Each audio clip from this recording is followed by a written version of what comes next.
Go green save life eco friendly మట్టి వినాయక విగ్రహాలను పూజిద్దామంటూ గత 6 సంవత్సరాలుగా కర్నూలు పట్టణంలోని శ్రీ లక్ష్మీ నరసింహస్వామి వినాయక భక్తి బృందం సభ్యులు మట్టి వినాయక విగ్రహాలను పూజిస్తూ అందరికీ ఆదర్శంగా నిలుస్తున్నారు.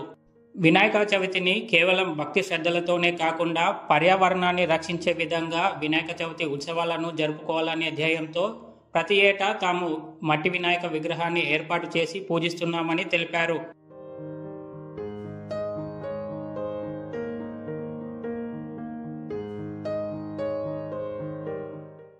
ఇందులో భాగంగానే ఈ ఏడాది కూడా మట్టి వినాయక విగ్రహాన్ని పూజించాలనే దృఢ సంకల్పంతో కలకత్తాకు చెందిన శక్తిదాస్ కాంత్ సుమారు 15 మంది సభ్యులతో భారీ మట్టి వినాయక విగ్రహాన్ని రూపొందిస్తున్నారు.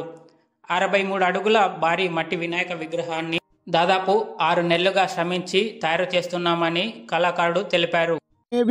मूर्ति बनाते हैं उधर काली जी माँ दुर्गा जी कलकत्ता में पूरा साली मूर्ति का काम चलता है.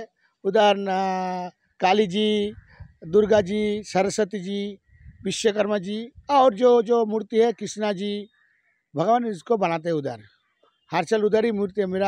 मेरा फैक्ट्री है मूर्ति का, उधर से काम करता हूँ मेरा.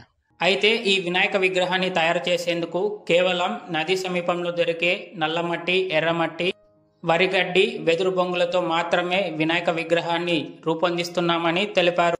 కలకత్తా చెందిన తాము ఈ మట్టి వినాయక విగ్రహాన్ని రూపొందిస్తున్నామన్నారు.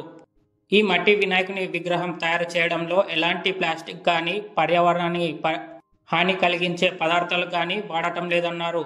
దీని ద్వారా పర్యావరణానికి ఎలాంటి ముప్పు ఉండదని తెలిపిన శక్తికాంత్ దాస్ మరో 10 రోజుల్లో పూర్తిగా గణనాథుడు రూపుదిద్దుకుంటానని తెలిపారు.